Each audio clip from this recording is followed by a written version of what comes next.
لە چەند ڕۆژی ڕابردوودا لە ئەنجومەنی نوێنەرانی عێراق بۆ جاری سێیەم یاسای هەڵبژاردنە هەموار کرایەوە. ئەمە ژواتە لە 6 حوزەیراندا ئەو حەزبانەی کوردستان کە بە شکستی خۆیان لە هەڵبژاردننی 12/5 ڕازی نین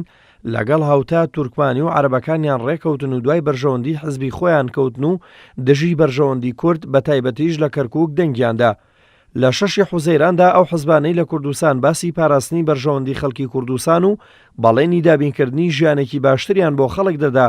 لە دروشمی بەرژەوەندیەکانی خەڵکەوە سەنگەریان گواسەوە بۆ بەرەی بەرژەوەندی حەزبەکانیان.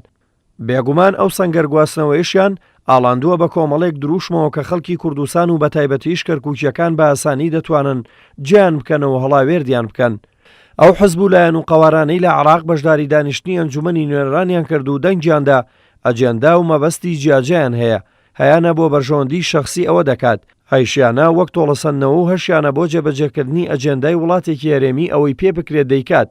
ئەوەی حزب و لایەن و قەوارە عێراقی و کوردستانیەکان کۆ دەکاتەوە بۆ ڕووداوێکی وەک 6 حوزەیران هەوڵدان نییە بۆ باشکردنی بارودۆخی وڵات و زاڵبوون بە سەرگرفت و کێشەکاندا، بەڵکو تەنها ئەمانج و کۆکەرەوەکانیانەوەیە کە هەمویان لە هەڵبژاردننی 12/5دا شکستیان هێناوە، بە تایبەت کەسێکی وەک سەرۆکی ئەنجومەنی نوێنەران کە نەک نابێتەوە بە سەرۆکی ئەنجومەنەکە، بەڵکو ئەوەندە دەنگی نێناوە کە جارێکی تر تەنها ببێتەوە بە ئەندامێکی سادە و ئاسایی لە ئەنجومەنی نوێنەران.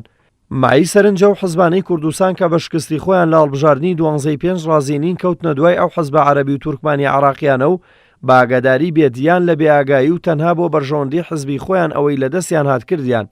بێگومان زیانی ئەمەش بەر لەوەی لێدان بێت لە حەزبە براوەکانی کوردستان